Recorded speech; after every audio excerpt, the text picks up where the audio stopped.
Hello guys, welcome back to our YouTube class. Achievers striving for your career. आज की आपकी जो है क्लास नंबर 2 है इंडियन कॉन्स्टिट्यूशन की।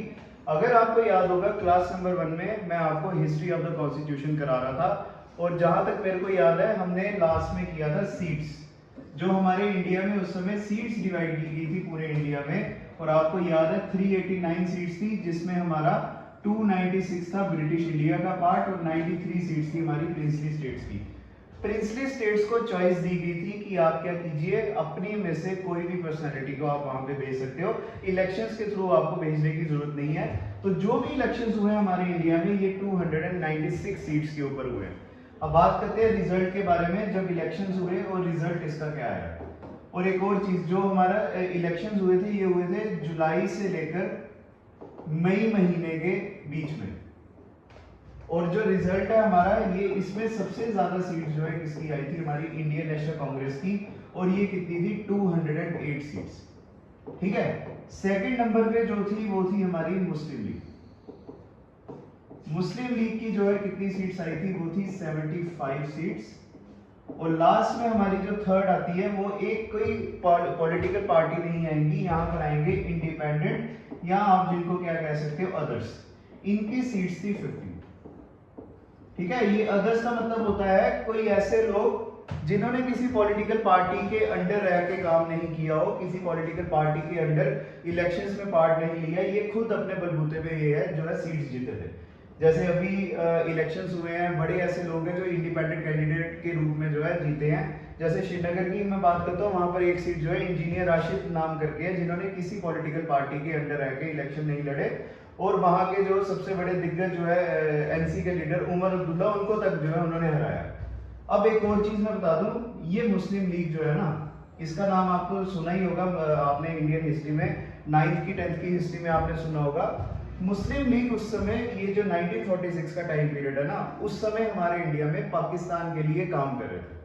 They wanted the separate nation. पर जब बात चली कॉन्स्टिट्यूंट असेंबली के बारे में, तो इनको लगा कि हमें इलेक्शंस में पार्ट लेना चाहिए, ये देखने के लिए कि हमारी इस देश में कितनी क्रेडिबिलिटी है, कितना ज्यादा हमें सपोर्ट मिलता है।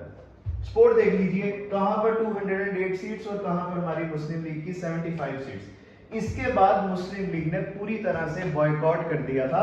यहां पर मैं लिख देता हूं, इन्होंने पूरी तरह से क्या किया, बॉयकॉट किया हमारे कॉन्स्टिट्यूंट असेंबली के इलेक्शंस को, और इन्होंने फिर से सेपरेट नेशन या पाकिस्तान के लिए काम करना शुरू कर दिया। अब चले इसके आगे, ये सीट्स आ गई। अब इसके आगे हमने करना है इंपॉर्टेंट डेट्स। ये बड़ी चीज है, ये बड़ी इंपॉर्टेंट चीज है हमारी, इंपॉर्टेंट डेट्स एंड इवेंट्स। ठीक है, and events related to the Indian constitution.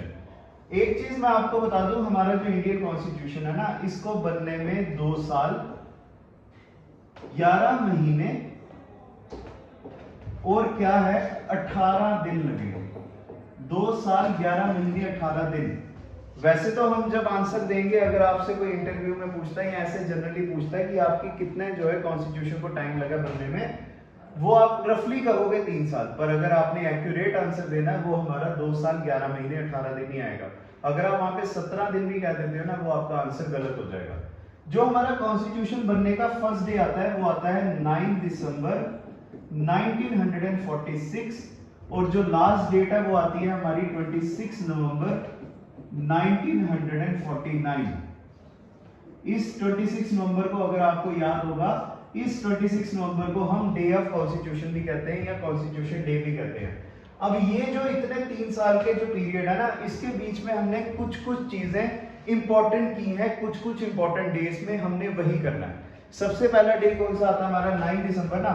अब देखते हैं हमारा 9 दिसंबर को क्या होता है। 9 दिसंबर को सबसे पहले आपने याद रखना है, it was the first meeting of the assembly. ठीक है, it was the first meeting of the constituent assembly. और एक और चीज, हमारा जो कॉन्स्टिट्यूशन है वो बना है दिल्ली में पार्लियामेंट में, और हमारा पार्लियामेंट में ही एक जो है सेपरेट से एक रूम आता है, उसको कॉन्स्टिट्यूशन हॉल ही कहा जाता है। तो अगर आपसे मतलब जैसे अगर हम इंडियन नेशनल कांग्रेस की बात की जाए, इंडियन नेशनल कांग्रेस जब 1885 में बनी थी, उनकी सबसे पहली मीटिंग हुई थी बॉम्बे में, गोकुलदास तेजपाल संस्कृत कॉलेज उसका नाम था। और इसकी जो सबसे पहली मीटिंग हुई थी वो कहां पर, दिल्ली के ही पार्लियामेंट हॉल पे हुई थी। अब देखिए ये हमारी फर्स्ट मीटिंग, ये आपको याद रखना है। इसके साथ इन्होंने क्या किया था, एक टेम्पररी प्रेसिडेंट बनाए थे, ठीक है।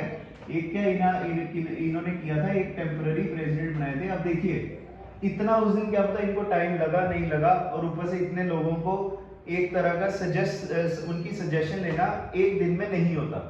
इनको लगा कि यार प्रेसिडेंट तो हमने बनाना ही है, तो एक काम करेंगे इसके लिए ना इलेक्शंस करेंगे हम, या सिंपल वोटिंग करेंगे कि कौन प्रेसिडेंट होने चाहिए। तब तक उन्होंने वहां पर कॉन्स्टिट्यूंट असेंबली में लॉ एंड ऑर्डर मेंटेन करने के लिए एक टेम्पररी प्रेसिडेंट बनाए, और उनका नाम था सचिंद्रनाथ सिन्हा,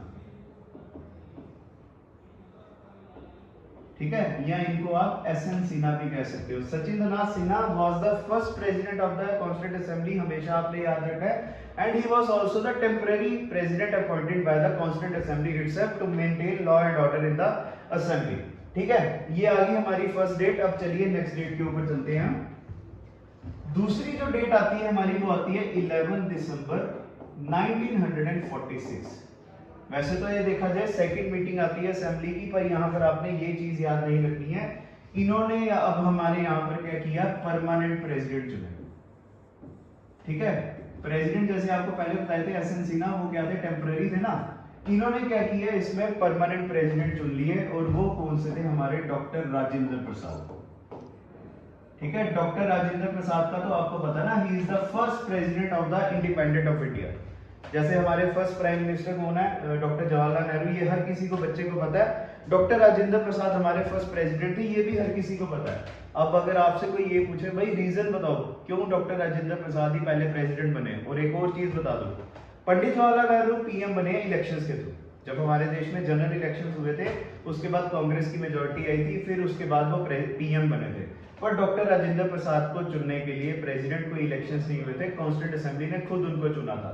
यही वो रीजन है, ठीक है। इतने बड़े ये उस समय पर्सनैलिटी थे, इनकी इतनी ज्यादा कांग्रेस में इज्जत थी, तभी उनको पहले तो कॉन्स्टिट्यूंट असेंबली का प्रेसिडेंट बनाया गया, और जब इन्होंने कॉन्स्टिट्यूशन बना लिया था तो उसके बाद ये क्या बने, हमारे देश के पहले राष्ट्रपति बने। अब देखिए जब अगर प्रेसिडेंट है तो वाइस प्रेसिडेंट्स भी तो होंगे ना हमारे देश में। आज के टाइम पे भी तो पीएम का, प्रेसिडेंट का और वाइस प्रेसिडेंट का कंसेप्ट है, पर एक चीज याद रखना, वाइस प्रेसिडेंट हमारे दो थे, और वो दो वाइस प्रेसिडेंट कौन से थे, पहले आते हैं प्रोफेसर, ठीक है, पहले थे हमारे प्रोफेसर एच.सी. मुखर्जी, ठीक है, पहले थे हमारे प्रोफेसर एच.सी. मुखर्जी, और जो दूसरे प्रेसिडेंट थे हमारे वो थे वी.टी. कृष्णमाचारी, ठीक है, वी.टी. कृष्णमाचारी। आपने हमेशा याद रखना है वाइस प्रेसिडेंट दो थे, एक प्रोफेसर एच.सी. मुखर्जी और दूसरे आते हैं वी.टी. कृष्णमाचारी। इनके बारे में भी अगर आपने कोई डिटेल में जानना है, प्रोफेसर एच.सी. मुखर्जी के बारे में आपने याद रखना है, ये उस समय प्रिंसिपल थे क्या, कहाँ के, नेशनल कॉलेज ऑफ एजुकेशन के, ठीक है। He was the principle of national college of education that time. और नेशनल कॉलेज ऑफ एजुकेशन अगर मैं आपको बताऊं, जब हमारे देश में स्वदेशी और बॉयकॉट मूवमेंट चल रहा था ना, स्वदेशी बॉयकॉट मूवमेंट का क्या मोटिव था, हमने क्या करना है, फॉरेन प्रोडक्ट्स को बैन, वो करना है, बॉयकॉट करना है। हमारे देश में जितने उस समय फॉरेन कपड़े आते थे उनको बॉयकॉट किया गया, जितने उस समय के ब्रिटिशर्स के कॉलेजेस थे हमने उसको भी जो है बॉयकॉट किया था, हमने कोई एडमिशन नहीं ली। अब जब कॉलेजेस को बॉयकॉट किया जाता है तो हमें एजुकेशन तो लेनी है ना, तो हमारे देश में जो सबसे पहला स्वदेशी एजुकेशन इंस्टीट्यूशन था वो था नेशनल कॉलेज ऑफ एजुकेशन, जो 1906 में बना था, और ये उसके क्या थे, प्रिंसिपल थे उस समय। और वी.टी. कृष्णमाचारी जो है ड्राफ्टिंग कमेटी के भी मेंबर थे। ड्राफ्टिंग कमेटी वही है जिसने हमारे क्या किया, पूरे कॉन्स्टिट्यूशन को बनाया है, और ये उसके भी मेंबर थे, और उसके साथ साथ ये क्या थे, वाइस प्रेसिडेंट भी थे। ये दो डेट्स होगी। अब चलते हैं हमारी थर्ड डेट के ऊपर, जो आएगी हमारी 30 दिसंबर 1946, ठीक है। अब देखिए यार 9 दिसंबर को फर्स्ट मीटिंग हुई, 10 दिसंबर को क्या पता वो आए नहीं आए, उसका हमारे पास हिस्ट्री में भी रिकॉर्ड नहीं है। 11 दिसंबर को सेकंड मीटिंग हुई, अब आता है 12 दिसंबर। 4 डेट्स जो है हमारी होगी, और 4 डेट्स में कोई काम नहीं हुआ, ठीक है। तो इस दिन क्या होता है, पंडित जवाहरलाल नेहरू एक मकसद के साथ आते हैं, ठीक है। पंडित जवाहरलाल नेहरू एक मकसद के साथ आते हैं। सबसे पहले तो क्या करते हैं, पूछते हैं सबसे, भाई कॉन्स्टिट्यूशन बताइए क्या होता है। कईयों ने आंसर दिया होगा, कईयों ने नहीं दिया होगा, ठीक है। तब उन्होंने बताया कि भाई हम कॉन्स्टिट्यूशन, पहले तो उन्होंने उसका क्या किया, कॉन्स्टिट्यूशन का मतलब बताया। फिर हमें बताया कि अगर हमारा इंडिपेंडेंट इंडिया बनने वाला है और उसका अगर हम कॉन्स्टिट्यूशन बना रहे हैं ना, तो उसमें कुछ ऐसी चीजें मैं आपको सजेस्ट कर रहा हूँ कि वो होनी चाहिए, जिससे हमारा देश आज के टाइम पे अगर आजाद है या रिपब्लिक है, वो हमें ये चीजें गारंटी देगी। तो उसको कहा जाता है पास्ड द हिस्टोरिक, ठीक है, ही पास द हिस्टोरिक ऑब्जेक्टिव रेजोल्यूशंस। ये बड़ी इंपॉर्टेंट चीज है। ऑब्जेक्टिव रेजोल्यूशंस का मतलब ये होता है कि यार ये मेरे मकसद है और ये मैं प्रण लेता हूं कि ये चीजें मेरे संविधान में होनी ही चाहिए। तो इन्होंने कब किया था? 13 दिसंबर को पूरे कॉन्स्टिट्यूंट असेंबली के सामने एक ड्राफ्ट लेके आए और बोला कि ये चीजें कॉन्स्टिट्यूशन में जरूर होनी चाहिए। और फिर इसके आगे हमारी जो असेंबली थी ना, इन्होंने क्या किया, इसको एक्सेप्ट भी किया, ठीक है। इन्होंने ये नहीं बोला कि हम नहीं एक्सेप्ट करेंगे। It was accepted by assembly on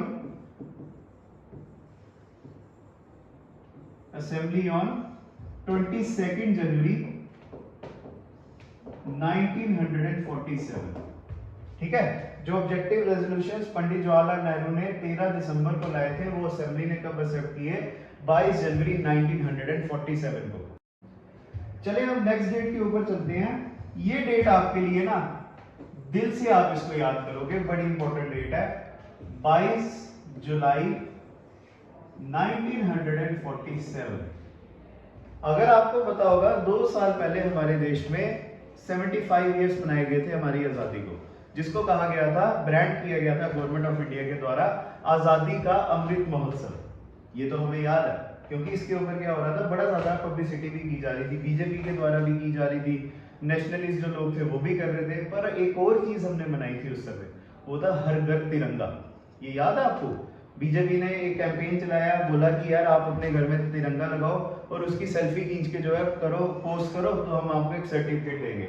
आपको पता है हर घर तिरंगा क्यों हमने मनाया था उस साल? क्योंकि हमारे तिरंगे को भी अपनाए हुए हमें 75 साल हो गए थे, और वो डेट ये है, ठीक है। तो ये आप हमेशा याद रखोगे कि हमारा नेशनल फ्लैग जो था, ठीक है, जो नेशनल फ्लैग जो हमारा तिरंगा है, ये हमने कब ऑफिशियली एक्सेप्ट किया था? इट वाज एक्सेप्टेड ऑन क्या कहते हैं 22 जुलाई 1947। जुलाई हो गया। अब एक और हमारी इंपॉर्टेंट डेट आती है, ये तो आपको एक और चीज पता होगी, who is the father of the Indian constitution? वो B.R. अम्बेडकर है ना, क्योंकि उन्होंने ही कॉन्स्टिट्यूशन बनाया, हमेशा हमें पता है ये। अब ये डेट उसके साथ रिलेटेड आती है, 29 अगस्त 1947। अब देखिए क्या होता है, कॉन्स्टिट्यूंट असेंबली बनाती है ड्राफ्टिंग कमेटी, ठीक है। Drafting committee was form.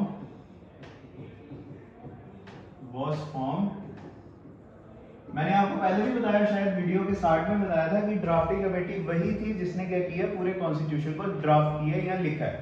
Drafting committee बनाई गई कॉन्स्टिट्यूंट असेंबली के द्वारा, और उन्होंने क्या किया, विद B.R. अम्बेडकर, ठीक है, विद B.R. अम्बेडकर